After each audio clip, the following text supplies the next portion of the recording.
Mari kita bersama-sama berdoa, Bapak Ibu yang dikasihi Tuhan. Kami menghadap hadirat-Mu Tuhan. Kami merindukan suara-Mu yang menjamah dan menyapa setiap kami. Biarlah Tuhan, kami boleh dikuatkan, kami boleh disegarkan dengan kebenaran-Mu Tuhan. Dan biarlah Tuhan, hidup kami boleh terus-menerus dibentuk Tuhan, menjadi semakin hari, menjadi semakin dewasa di dalam Engkau. Biarlah Tuhan Engkau yang berbicara, biarlah Engkau membentuk hati kami menjadi tanah yang subur, sehingga ketika benih firman-Mu itu ditanam, benih itu terus boleh bertumbuh, berakar, bertumbuh, dan berbuah dalam kehidupan kami. Kami berdoa di dalam nama-Mu Tuhan kami Yesus Kristus, Tuhan yang hidup. Amin. Selamat pagi Bapak Ibu yang dikasihi Tuhan. Ya, senang sekali boleh berjumpa kembali. Bapak Ibu yang dikasihi Tuhan, ada sebuah pertanyaan yang penting yang coba saya ingin kita pikirkan bersama, yaitu apakah yang paling menakutkan di dalam hidup kita sebagai manusia? Menurut Bapak Ibu, apa yang paling menakutkan dalam hidup kita? Laba-laba, kecoa, ulet, atau apa Bapak Ibu yang paling menakutkan dalam hidup kita? Satu hal yang paling menakutkan kalau saya melihat yaitu penderitaan, ya. Saya percaya tidak ada seorang pun di dalam dunia ini ingin menderita. Tetapi realitanya kita ini sering berhadapan yang dinamakan sebagai penderitaan. Dan itu sangat tidak mengenakan dan itu sangat menakutkan kita sekalian. Nah, di dalam penderitaan itulah kemudian kita ingin bertanya dan ingin mendapat jawaban mengapa semua ini terjadi di dalam kehidupanku. Maka Bapak Ibu yang dikasihi Tuhan, kita itu berharap mendapatkan jawabannya. Dan kita berharap ketika kita tahu penyebab dari penderitaan kita, maka kita bisa cepat-cepat menyelesaikannya, cepat-cepat keluar dari penderitaan tersebut. Dan saya tahu Bapak Ibu yang dikasihi Tuhan, kebanyakan orang itu selalu akan berpikir bahwa penderitaan itu disebabkan karena ada satu sebab yang kemudian menimbulkan akibat. Ya.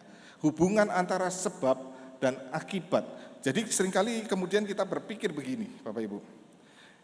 Ya kalau saya makannya sembarangan, suka makan yang manis-manis, suka minum Coca-Cola, suka minum Sprite, suka minum teh manis, ya akibatnya apa? Kencing manis, diabetes seperti saya. Atau mungkin kita berpikir, oh ya kalau saya suka merokok, maka akibatnya apa? Nanti paru-paru saya rusak bahkan bisa kena kanker. Bapak Ibu yang dikasihi Tuhan, kita selalu dan hampir dikatakan kita itu berpikir bahwa penderitaan itu karena relasi sebab dan akibat. Tetapi Bapak Ibu yang dikasihi Tuhan, kalau kita pikir-pikir di dalam dunia ini, maka banyak hal bukan disebabkan oleh sebab dan akibat. Dan itu harusnya cukup mengejutkan kita. Kadang-kadang ya, kita menghadapi sebuah realita kehidupan yang kemudian saya nggak ngerokok, tapi saya kena kanker paru-paru, misalnya begitu ya. Saya sudah jaga makanan baik-baik, tapi tetap kena penyakit. Ya, saya mengenal seorang ibu yang kalau makan itu betul-betul dia jaga, dia nggak mau jajan di luar. Dia betul-betul masak semuanya betul-betul bersih, rapi dan sebagainya. Tapi tahu nggak Bapak Ibu apa yang terjadi? Dia kena kanker dan akhirnya meninggal dunia. Kadang-kadang kita dikejutkan, kok bisa ya? Dia sudah jaga loh kehidupannya dengan baik. Tetapi realita yang dia hadapi adalah sebaliknya, dia mengalami penyakit kanker. Bapak Ibu saya ngomong ini bukan berarti kemudian jangan hati-hati ya, saya jangan disalah mengerti, kemudian kita berpikir begini, oh kalau begitu saya nggak usah, saya boleh dong bebas merokok, oh kalau begitu saya bebas dong nggak usah jaga makanan. Bukan itu yang saya maksud Bapak Ibu. Ya tentunya resikonya kita pasti akan jauh lebih besar kalau kita melakukan itu. Tetapi sebuah realita yang kita hadapi dalam kehidupan ini, bahwa saya itu sudah melakukan sesuatu yang saya lakukan dengan sebaik mungkin, tetapi akibatnya bertentangan. Justru yang saya dapatkan justru penderitaan, penyakit, dan sebagainya. Ini sebuah realita yang saya ingin kita melihat bersama di dalam kitab Ayub, Bapak Ibu. Mari saya mengajak kita melihat Ayub pasal 1 ayat 6 sampai pasal 1 ayat 1 sampai ayat 6, Bapak Ibu. Kalau Bapak Ibu mau lihat bisa lihat di layar ya. Dikatakan ada seorang laki-laki di tanah Uz bernama Ayub. Orang itu saleh dan jujur. Ia takut akan Allah dan menjauhi kejahatan. Ia mendapat 7 anak laki-laki dan 3 anak perempuan. Ia memiliki 7.000 ekor kambing domba, 3.000 ekor unta, 500 pasang lembu, 500 keledai betina dan budak-budak dalam jumlah yang sangat besar, sehingga orang itu adalah yang terkaya dari semua orang di sebelah timur. Anak-anaknya yang lelaki biasanya mengadakan pesta di rumah mereka masing-masing menurut giliran, dan ketiga saudara perempuan mereka diundang untuk makan dan minum bersama-sama mereka. Setiap kali apabila hari-hari pesta telah berlalu, Ayub memanggil mereka dan menguduskan mereka. Keesokan harinya pagi-pagi, bangunlah Ayub lalu mempersembahkan korban bakaran sebanyak jumlah mereka sekalian. Sebab pikirnya, mungkin anak-anakku sudah berbuat dosa dan telah mengutuki Allah di dalam hati. Maka ayat yang kita baca tadi, kita diperlihatkan ada seorang yang bernama Ayub. Ayub ini dicatat demikian luar biasa, yaitu dikatakan dia saleh. Bukan cuma saleh itu adalah dia sungguh mencari Tuhan. Dia hidupnya, relasinya dengan Tuhan itu adalah relasi yang dia sungguh-sungguh. Ya. Dia takut akan Tuhan, dia jujur, dia menjauhi kejahatan. Dia punya 7 anak laki-laki dan 3 anak perempuan. Kekayaannya begitu luar biasa. Pada zaman itu kekayaan diukur dengan seberapa banyak jumlah ternak yang dimiliki. Maka di dalam catatan yang dicatat di situ, Ayub itu adalah orang yang dikatakan terkaya di sebelah timur. Dia seorang konglomerat, Bapak Ibu, ya. Dan yang luar biasa, ketika anak-anak Ayub yang 10 orang itu mengadakan pesta, setelah mengadakan pesta, selalu pagi-pagi Ayub bawa anak-anaknya untuk apa? Untuk datang menghadap Tuhan. Karena Ayub selalu berpikir bahwa jangan-jangan nanti dalam pesta waktu mereka minum-minum, mereka berbuat dosa. Maka Ayub mengajak anak-anaknya untuk bertobat di hadapan Tuhan. Sungguh kehidupan yang sangat luar biasa. Kehidupan Ayub begitu saleh. Kalau kita melihat satu kehidupan Ayub itu seperti sebuah kehidupan yang sempurna. Kehidupan yang ideal.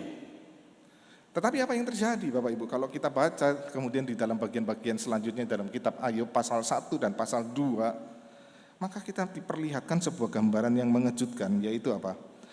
Dalam satu hari semua hartanya itu habis. Cuma dalam satu hari. Harta yang dipunyai itu yang orang berkata 7 turunan itu tidak mungkin bisa habis. Tetapi dalam satu malam, ya, satu hari itu semua habis. Ayub seorang yang konglomerat itu sekarang menjadi apa? Kolong melarat, Bapak Ibu, ya. Itu yang dihadapi Ayub, betul-betul dia jatuh miskin. Bukan cuma jatuh miskin, tetapi juga di dalam satu hari itu dia mendapati kabar apa? Bahwa ketika anak-anaknya mengadakan pesta ada angin besar dan rumah itu roboh dan seluruh anak-anaknya mati, Bapak Ibu.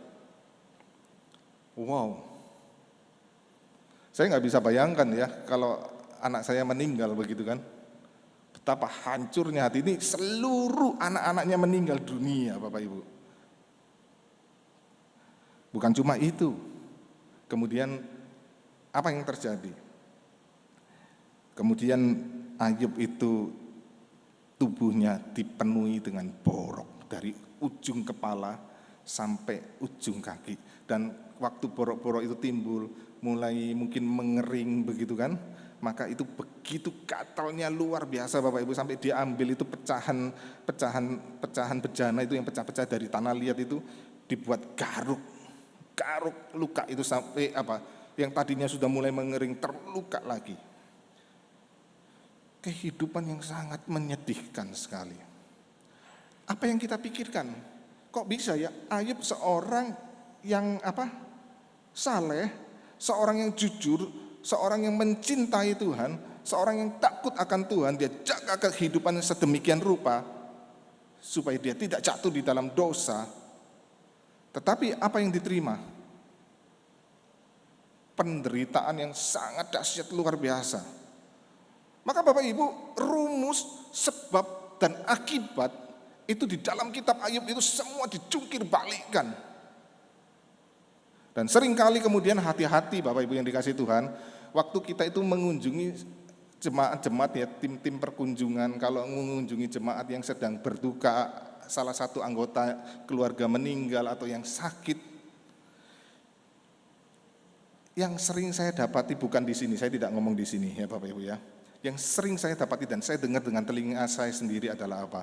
Perkataan-perkataan yang membuat orang yang mengalami sakit atau kedukaan bukannya dihibur, malah semakin down, semakin jatuh, hatinya semakin sedih.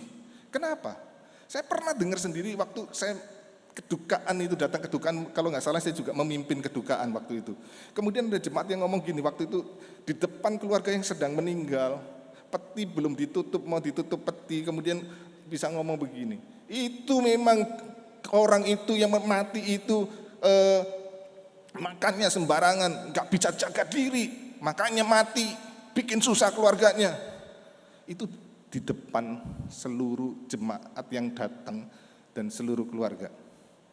Bapak Ibu, kalau kita dengar perkataan gitu, kalau kita mengalami itu, perasaan kita bagaimana? Dan saya juga punya seorang jemaat yang waktu itu dia punya anak, lahir kondisi tuli, dan karena tuli susah bicara. Kemudian orang-orang berkata apa?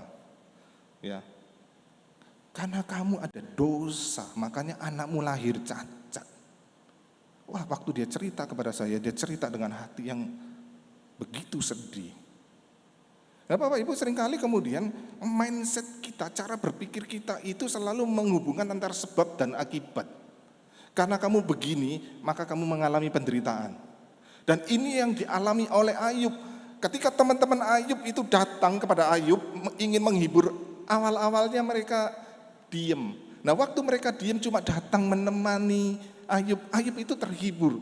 Tapi begitu sang teman-teman mulai ngomong, ya ketika Ayub mulai berkeluh kesah, teman-temannya mulai ngomong begini, ya, kamu sih ada dosa Ayub, gara-gara kamu berbuat dosa, maka kamu mengalami seperti ini. Ayub gak terima, dan kemudian terjadi perdebatan yang begitu panjang, dicatat dari pasal yang ketiga sampai pasal yang ke-41. Pasal 37 Bapak Ibu ya. Dari pasal 3 sampai pasal 37 isinya perdebatan antara Ayub dan teman-temannya. Karena teman-temannya selalu berkata, karena kamu berbuat dosa, makanya kamu mengalami penderitaan yang sangat hebat seperti ini. Sampai Ayub itu tidak sabar dan berkata kepada teman-temannya, kamu itu penghibur sialan. Itu perkataan yang sampai keluar dari mulut Ayub. Karena apa? Saking dia sedih, bukannya dihiburkan, malah semakin ditekan. Nah Bapak Ibu, seringkali kemudian, maaf saya katakan, ada orang-orang yang sedang menderita, yang sedang kesusahan. Kita orang-orang gereja, anak-anak Tuhan, para pelayan Tuhan, kita datang dengan perkataan-perkataan bukan membangun. Karena kita terjebak di dalam relasi sebab akibat. Sebab akibat. Makanya kemudian seringkali keluar omongan-omongan seperti itu dan orang itu dengar, dan waktu dengar mereka bukan dihibur. Bapak Ibu, penderitaan Ayub itu menjungkir balikkan seluruh pemikiran kita tentang sebab dan akibat. Tetapi kemudian waktu kita dijungkir balikkan seperti itu, maka kita kemudian juga jadi kebingungan. Kalau demikian apa penyebab penderitaan? Maka di dalam ekstrim yang lain kemudian kita mulai berpikir, Allah itu maha kuasa enggak sih melindungi hidupku? Betul nggak Bapak Ibu? Ketika kita mengalami penderitaan yang hebat dan kemudian bukan cuma sebentar, tapi berlarut-larut dan lama tidak selesai-selesai, kemudian kita berpikir, Tuhan maha kuasa nggak untuk bisa menyelesaikan persoalanku? Kemudian kita berpikir begini, Allah adil nggak sih? Kenapa orang yang hidupnya jahat, ya kan kemudian realita yang kita hadapi begini, orang hidupnya jahat, orang hidupnya sembarangan, umurnya panjang, hidupnya enak, hidupnya makmur. Maka mulai kita akan berpikir, Tuhan nggak adil. Kenapa aku yang sudah bersusah payah hidup untuk Tuhan, kok hidupku menderita? Kenapa aku di dalam gereja, aku sudah rajin melayani, usahaku bangkrut? Ya Bapak Ibu yang dikasihi Tuhan, ini sebuah realita dan kemudian kita bertanya, Allah adil nggak sih? Mungkin kita juga akan bertanya lagi, berpikir lagi, jangan-jangan Tuhan itu bukan Tuhan yang kasih, tapi Tuhan yang jahat. Kita diperhadapkan sebuah hal yang kemudian membingungkan kita. Maka waktu kita baca kitab Ayub, banyak hal Bapak Ibu, kita akan dibingungkan. Kemudian di dalam pergumulan-pergumulan itulah Ayub mulai bertanya kepada Tuhan, ya. Dan dia menjerit, lebih baik Tuhan, aku ini tidak dilahirkan. Lebih enak kalau itu aku waktu bayi, kemudian aku jadi bayi yang gugur dari kandungan. Dan aku nggak melihat dunia ini dan aku nggak melihat penderitaan. Kemudian dia bertanya, Tuhan tunjukkan di mana salahku. Ayub mulai bertanya, tunjukkanlah keadilanmu dan sebagainya. Ya, maka kita melihat kemudian pasal 38 itu, mulai dari pasal 38 Tuhan menjawab Ayub. Ya, jawaban Tuhan sungguh luar biasa Bapak Ibu. Coba kita lihat Ayub pasal 38 ayat 1 sampai 7. Sebenarnya saya ingin kita melihat pasal 38 sampai pasal 41 Bapak Ibu, karena itu satu rangkaian dan bahkan sampai pasal 42 ya. Pasal 42 itu harusnya sampai pasal 42. Tapi saya ingin kita coba melihat, karena nggak mungkin dibaca semuanya ya. Saya melihat ayat 1 sampai ayat 7. Maka dari dalam badai Tuhan menjawab Ayub, siapakah dia yang menggelapkan keputusan dengan perkataan-perkataan yang tidak berpengetahuan? Bersiaplah engkau sebagai laki-laki, aku akan menanyai engkau, supaya engkau memberitahu aku. Di manakah engkau ketika aku meletakkan dasar bumi? Ceritakanlah kalau engkau mempunyai pengertian. Siapakah yang telah menetapkan ukurannya? Bukankah engkau mengetahuinya? Atau siapakah yang telah merentangkan tali pengukur padanya? Atas apakah sendi-sendinya dilantak? Dan siapakah yang memasang batu penjurunya? Bapak Ibu yang dikasihi Tuhan, tentunya waktu Tuhan menjawab itu, saya percaya para pembaca itu berharap Tuhan memberikan sebuah jawaban yang clear, yang jelas. Tetapi saya katakan ketika kita baca kitab Ayub, kita tidak akan pernah mendapatkan jawaban. Tapi di dalam ketidak ada jawaban itu, problema penderitaan kita terjawab. Unik ya, unik. Tuhan jawabnya pakai apa Bapak Ibu? Ada tiga yang saya ingin ungkapkan di sini. Tetapi Bapak Ibu sebenarnya kalau dipecah-pecah lagi lebih banyak lagi. Tapi ini saya ringkaskan Bapak Ibu, Tuhan menjawab dengan tiga hal. Pertama, Tuhan ajak Ayub jalan-jalan ke alam semesta, ya. Tuhan ajak Ayub lihat bumi. Maka Tuhan bertanya kepada Ayub, coba lihat bumi ini, Ayub. Siapa yang meletakkan dasarnya? Tahu enggak? Kenapa aku bentuk seperti itu? Kira-kira kamu ada di sana enggak waktu bumi ini diciptakan? Ya, Ayub kemudian bicara tentang laut. Ayub, kamu tahu enggak Ayub, kenapa itu laut itu ada batas-batasnya dan sebagainya. Walaupun sekarang mungkin ilmu pengetahuan sekarang bisa jawab dan sebagainya. Tetapi ada hal-hal yang sampai sekarang ilmu pengetahuan tidak bisa jawab. Tentang cuaca, Tuhan ajak bicara tentang cuaca, tentang badai. Bapak Ibu sekarang ilmu pengetahuan tidak bisa pernah menyelesaikan, memberi jawaban secara tuntas tentang badai. Bahkan ada sebuah teori yang disebut teori chaos atau teori kaos. Itu kalau diterjemahkan bahasa Indonesia secara letterlek yaitu kekacauan. Artinya begini, teori itu mengatakan seekor kupu-kupu di Indonesia mengepakkan sayapnya, di benua Amerika bisa terjadi badai. Ini saya tidak perlu jelaskan Bapak Ibu, saya juga itu rumit sekali, saya nggak ngerti Bapak Ibu ya. Tetapi itu ilmu pengetahuannya sampai sekarang tidak bisa memahami loh Bapak Ibu. Kemudian Tuhan berbicara tentang kedalaman. Tahu nggak apa yang ada di dalam bumi ini? Manusia itu begitu hebat bisa tahu tentang luar angkasa, tentang galaksi-galaksi. Tetapi sampai sekarang manusia tidak pernah tahu tentang apa yang ada di bawah bumi.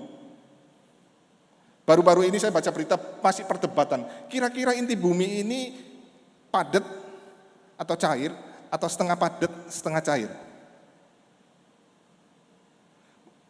Dan tidak ada yang tahu Bapak Ibu, karena itu semua di teori itu dimunculkan melalui komputer, ya animasi komputer. Tidak pernah kemudian dibor langsung sampai ke inti bumi, nggak pernah, karena manusia tidak pernah tahu, nggak bisa tahu. Bicara tentang kedalaman, tentang kegelapan, manusia nggak tahu apa itu gelap. Sampai sekarang kemudian berdebat itu yang hitam itu ada kemudian dikatakan antimateri, atau ada materi hitam dan sebagainya. Teori-teori yang sampai sekarang semua masih bertanya-tanya, masih tanda tanya, masih tanda tanya. Ada badai yang seakan-akan kacau, tapi di tengah-tengah badai itu justru Tuhan memberikan satu keteraturan, satu sistem alam yang kemudian bumi itu bisa merestorasi dirinya. Maka waktu Tuhan mengajak Ayub melihat kepada ciptaan, Tuhan ingin cuma memperlihatkan pada Ayub, ini loh, yang kamu lihat seakan-akan semua kacau balau dan sebagainya, itu aku atur sedemikian rupa, sedemikian teratur di balik kekacauan yang seakan-akan terlihat kacau itu, tetapi di balik semua ada keteraturan yang sedemikian luar biasa, ada keindahan. Kemudian Ayub diajak jalan-jalan ke kebun binatang, Bapak Ibu ya. Tuhan tanya, tuh lihat singa. Tahu nggak kamu siapa yang kasih makan singa? Apa memangnya kamu yang kasih makan singa-singa itu? Oh, dijelaskan binatang satu persatu sampai misalnya begini, sampai Tuhan perlihatkan binatang yang sangat tanda kutip secara ukuran kita melihat itu binatang ini sangat bodoh luar biasa, yaitu burung unta. Burung unta itu kalau habis bertelur, telurnya ditinggalkan begitu aja dan telur itu bisa diinjak-injak sama binatang lain.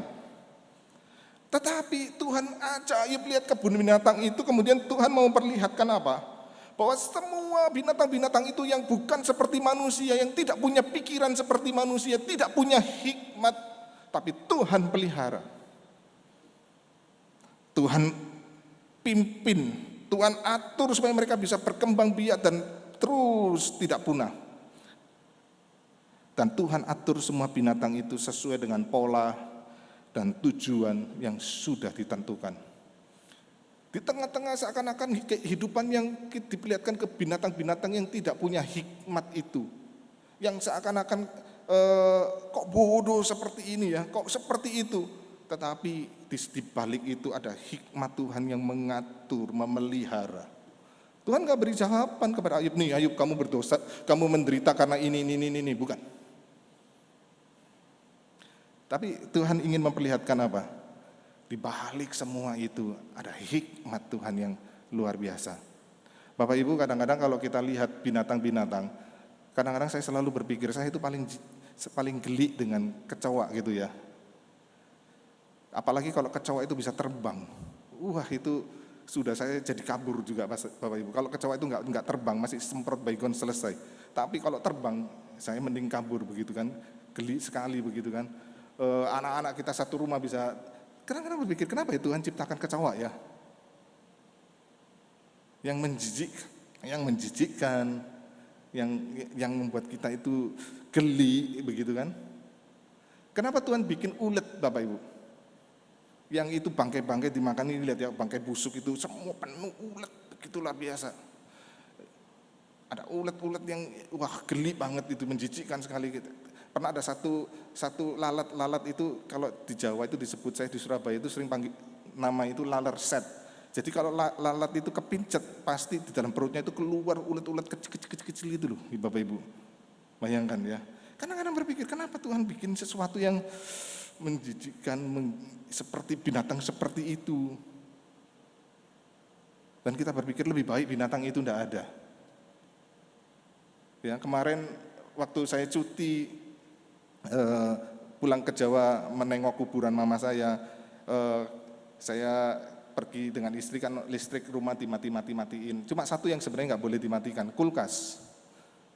Kulkas nggak boleh dimatikan karena ada bahan makanan. Tapi rupanya karena tergesa-gesa, kami pencet dan kami tidak sadar kalau kulkasnya juga, listriknya juga ikut mati.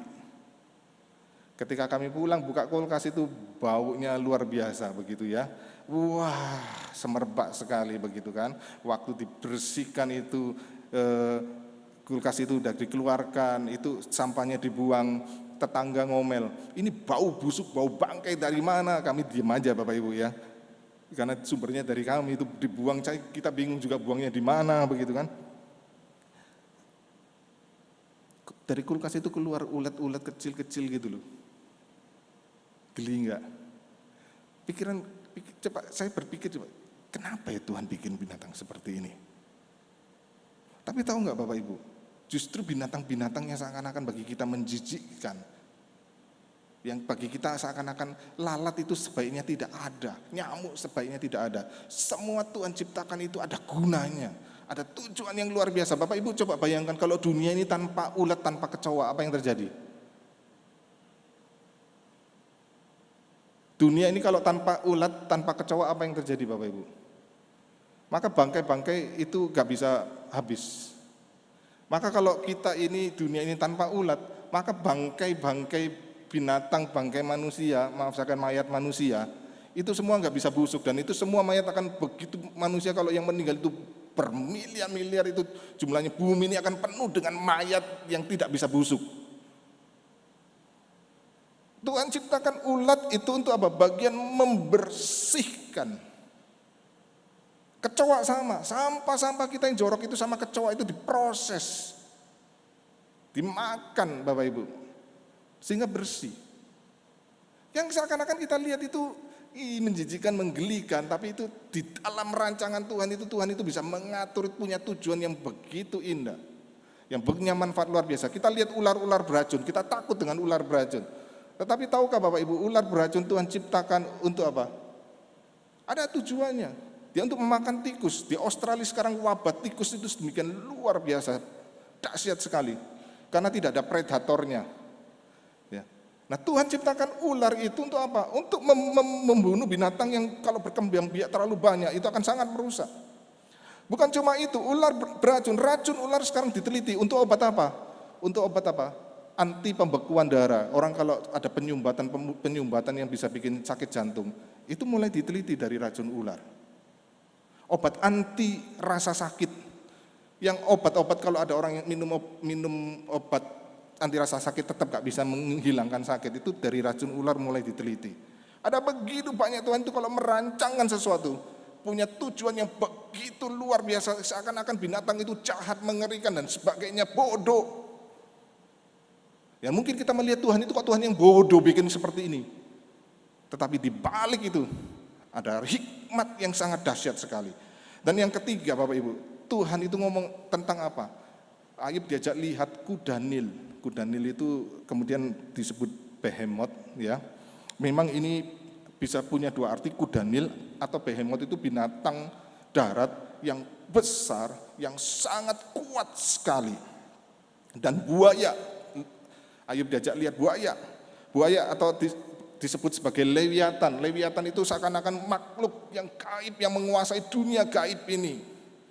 Nah Bapak Ibu, Ayub dilihat mengajak kuda Nil dan buaya yang tidak ada seorang pun bisa menjinakkannya. Binatang itu begitu ganas dan sampai sekarang tidak ada orang yang bisa menjinakkan. Kalau kita lihat di YouTube, Bapak Ibu, ada seakan-akan buaya, orang bisa dekat dengan buaya. Tapi kedekatan itu bukan kedekatan karena binatang buaya itu jinak. Kalau dia lapar, orang yang dekat sama dia pun bisa dimakan. Dan tidak ada pernah yang bisa menaklukkan kuda Nil dan buaya. Tetapi binatang yang begitu kuat, begitu sangat ganas sekali, yang tidak ada seorang pun bisa kontrol. Nah kalau kita mau menarik lagi tentang satu dunia materi, satu dunia yang roh-roh, yaitu kuasa-kuasa gelap, itu semua ada di dalam kontrol daripada Tuhan. Maka kita diperlihatkan pasal 1, pasal 2, iblis yang seakan-akan menipu Tuhan dan Tuhan seakan-akan kalah. Enggak. Kalau kita lihat semua, itu semua ada di dalam kontrol daripada Tuhan. Tuhan tidak memberi jawaban yang jelas kepada Ayub, tetapi satu hal, yaitu Tuhan memberikan 3 gambaran itu, dan kemudian jawaban Ayub luar biasa. Ayub 42 ayat 1 sampai ayat 6 dikatakan begini, maka jawab Ayub kepada Tuhan, aku tahu bahwa engkau sanggup melakukan segala sesuatu dan tidak ada rencanamu yang gagal. Firman-Mu, siapakah dia yang menyelubungi keputusan tanpa pengetahuan?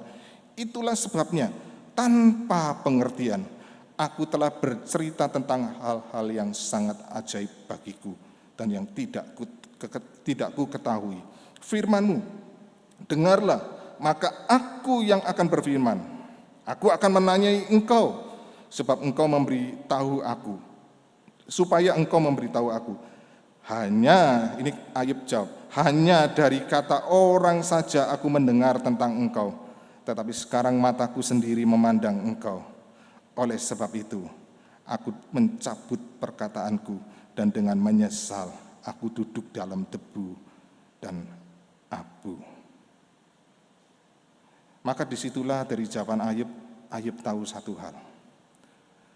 Ayub tahu Tuhan itu melampaui segala pikirannya, hikmatnya, pengertiannya melampaui segala hikmat daripada diri Ayub. Ayub menyadari itu. Hikmat Allah itu melampaui daripada hikmat manusia. Rancangan Tuhan itu sungguh rancangan yang melampaui pikiran daripada manusia. Ayub menyadari ada misteri Allah di situ yang jauh melampaui pikirannya, tetapi di dalam misteri itu dia tahu. Dia tahu apa? Ada rancangan, hikmat, kuasa Allah yang sedang bekerja menjadikan segala sesuatu indah pada waktunya. Dan kadang-kadang kita itu merasa diri kita itu lebih berhikmat dari Tuhan, Bapak Ibu yang dikasihi Tuhan. Saya membaca dari Yesaya pasal 38 dan 39. Cerita tentang Raja Hizkia, ya. Raja Hizkia itu setelah menang atas kerajaan Asyur karena Tuhan yang memberi kemenangan, kemudian Raja Hizkia sakit, Bapak Ibu, ya. Raja Hizkia sakit dan kemudian Tuhan memberitahu Raja Hizkia melalui Nabi Yesaya. Kemudian Tuhan berkata begini, Hizkia, umurmu tinggal 15 hari lagi dan kamu akan mati. Wah, ketika Hizkia mendengar itu dia minta Tuhan, kasih aku umurnya diperpanjang. Dia senangisnya Bapak Ibu. Dia merengek, minta Tuhan sembuhkan. Minta Tuhan sembuhkan. Dan kemudian apa yang terjadi Bapak Ibu?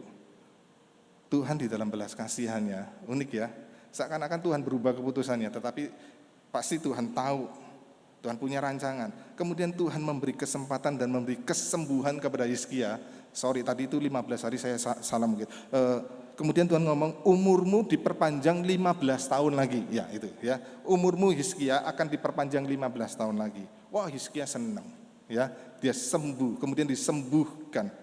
Nah, tidak lama setelah Hizkia sembuh, datang utusan dari kerajaan Babel. Dari Babel itu datang menjumpai Hizkia. Ya, rupanya ada hubungan politik antara Babel dan Israel pada waktu itu. Dan Hizkia itu begitu senang melihat utusan Raja Babel. Dan disitulah kesombongan dia muncul, Bapak Ibu. Dia perlihatkan segala kekayaan istananya, segala kekuatannya kepada utusan dari Babel. Dia perlihatkan isi daripada istana, semua tidak ada satu yang terlewat. Dia perlihatkan kepada utusan Raja Babel, supaya Babel itu terkagum akan dia, dan dia memelihatkan, aku punya kekuatan, kekayaan yang luar biasa.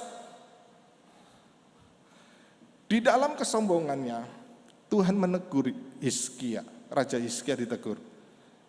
Hizkia lewat Nabi Yesaya kemudian bertanya, Hizkia, itu yang datang siapa? Oh, itu utusan dari Raja Babel. Ya. Apa yang kamu perlihatkan kepada utusan Babel itu. Kemudian Hizkia berkata apa? Seluruhnya saya perlihatkan. Tuhan memberikan nubuatan kepada Hizkia begini. Hizkia, semua yang kamu perlihatkan kepada Babel, nanti itu akan diangkut semua ke Babel. Artinya satu saat Babel akan menyerbu Israel, Yehuda, dan seluruh kekayaan Yehuda akan diambil dan dibawa dan dirampas oleh kerajaan Babel. Jawaban Hizkia itu seakan-akan baik. Dia berkata apa? Ya, biarlah firman-Mu itu yang terjadi. Tetapi dalam hati Hizkia itu ngomong apa? Nggak apa-apa. Pokoknya yang penting selama aku ini hidup, semuanya aman, semuanya lancar. Nanti yang menderita keturunanku, biarin keturunanku yang menderita. Bapak Ibu, Hizkia sakit dan seharusnya mati, tapi dia merengek-rengek minta Tuhan. Dia merasa dia punya, kalau aku hidup lebih lama aku bisa memimpin kerajaan itu menjadi hebat dan sebagainya.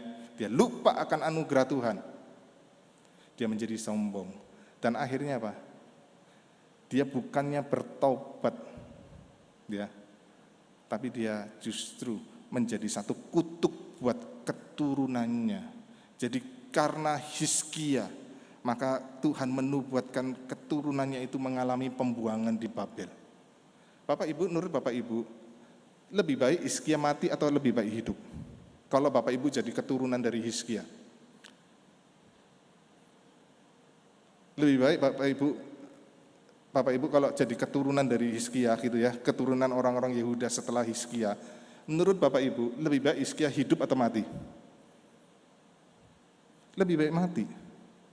Justru waktu Hizkia hidup, dikasih kesempatan hidup, dia justru menjadi kutuk.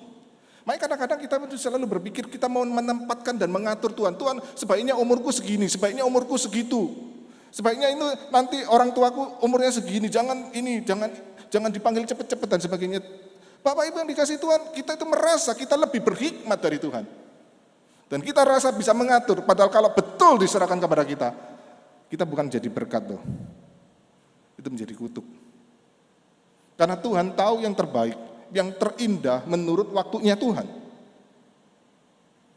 Sebaliknya kita diperlihatkan Daniel. Daniel seorang muda yang cinta Tuhan, yang betul-betul mengasihi Tuhan, tetapi justru karena kejahatan dari bangsanya, dia harus mengalami penderitaan, dibuang ke Babel. Seorang yang masih muda belia bersama dengan 3 orang temannya, Sadrak, Mesah, dan Abednego. Mereka dibuang ke Babel. Mereka orang-orang yang betul-betul cinta Tuhan. Tetapi harus mengalami penderitaan, menjadi tawanan, dan menjadi tawanan bukan sesuatu yang mudah, Bapak Ibu. Masa depan bukan masa depan yang cerah, masa depan yang gelap. Tetapi perhatikan, di tengah-tengah seakan-akan hidup yang penuh dengan kekacauan, hidup yang tanpa harapan, ada hikmat Tuhan yang mengatur. Daniel dipakai menjadi berkat yang luar biasa untuk melindungi bangsanya. Di tengah-tengah pembuangan, justru Daniel hadir. Dia menjadi seorang pemimpin, menjadi seorang perdana menteri yang memberi pengaruh secara politik yang begitu dahsyat. Dan melalui Daniel, kita kalau baca kitab Daniel itu, seorang raja Nebukadnezar, penguasa dunia, super power yang begitu hebat sekali Bapak Ibu. Nah, Nebukadnezar tulis surat yang meninggikan nama Tuhan. Dahsyat nggak Bapak Ibu? Yang kita alami seakan-akan penuh kesulitan, belum tentu itu kemudian di depan semuanya gelap. Ya, yang kau pikir semuanya lancar sekarang, itu belum tentu itu menjadi satu berkat. Dan itu ada hikmat Tuhan yang luar biasa. Maka Ayub menyadari itu, dan Ayub kemudian berkata, aku tutup mulutku, gak berani berkata apa-apa lagi. Dan yang indah Ayub berkata di dalam pasal 42 tadi, dulu dari kata orang aku dengar tentang engkau, tapi sekarang mataku sendiri melihat kepada engkau. Ayub sadar, ada kehadiran Tuhan yang begitu penuh hikmat, penuh kuasa, penuh kasih. Walaupun dia tidak bisa mengerti karena itu terlalu dalam buat dia. Tetapi dia sadar Tuhan itu hadir dalam hidupnya. Kita orang-orang percaya pada masa kini kita mengucap syukur. Karena kita diperlihatkan jelas lebih terang benderang, yaitu apa? Allah itu hadir dalam kita, di hidup kita. Melalui siapa? Melalui Kristus. Bukan cuma hadir, Allah itu kemudian apa? Dia rela menderita buat kita. Dan dia mengerti setiap penderitaan kita. Makanya Bapak Ibu, setiap kali kita makan roti dan anggur menerima perjamuan kudus, kita diingatkan apa? Kristus yang menderita. Yang dia mengerti setiap penderitaanmu, bahkan penderitaan Kristus jauh melampaui daripada penderitaan Ayub. Ayub di dalam segala penderitaannya, dia tidak pernah dihina. Tetapi Kristus di dalam penderitaannya secara fisik melebihi daripada luka-luka bisul daripada Ayub. Kesakitan yang luar biasa. Dia ditinggalkan. Ayub tidak ditinggalkan, tetapi anak-anaknya mati. Tapi Tuhan Yesus ditinggalkan, dihina, diludahin, ditampar, dipermalukan. Dia menderita untuk engkau dan saya, dan dia mengerti setiap penderitaan engkau dan penderitaan saya. Sungguh ada hal yang indah. Tuhan yang penuh hikmat, yang penuh kuasa, penuh kasih itu hadir dalam hidup kita, mengasihi engkau dan saya. Mari kita tundukkan kepala, kita berdoa. Biarlah kebenaran firman-Mu Tuhan yang menguatkan kami di tengah-tengah kehidupan yang kami jalani sekarang. Kami tidak tahu apa yang terjadi di depan kami. Ada banyak orang yang menangis karena usahanya mengalami kesulitan. Ada banyak yang menangis karena anggota keluarganya Engkau panggil pulang. Ada banyak orang yang menangis karena mengalami sakit penyakit. Tetapi terlebih daripada itu Tuhan, Engkau sedang bekerja di dalam kuasa-Mu, di dalam hikmat-Mu, menjadikan segala sesuatu indah pada waktunya. Ada kasih-Mu yang Engkau menyatakan di dalam hidup kami, yang Engkau sudah berikan melalui kematian-Mu di atas kayu salib. Penderitaan yang begitu hebat yang Engkau mengerti, menyelami sedalam-dalamnya setiap pergumulan kami Tuhan. Terpujilah Engkau Tuhan. Karena Engkau Tuhan mengasihi kami. Tuhan tidak pernah meninggalkan kami. Pimpin iman kami Tuhan untuk terus berjalan di dalam penderitaan itu. Justru kami semakin hari semakin percaya kepada Engkau, semakin bersandar kepada hikmat-Mu, semakin bersandar di dalam kuasa-Mu, semakin kami mengalami kasih-Mu dalam hidup kami Tuhan. Pimpin kami Tuhan. Kami berdoa di dalam nama-Mu Tuhan kami Yesus Kristus. Amin. Ya Bapak Ibu yang dikasihi Tuhan, minggu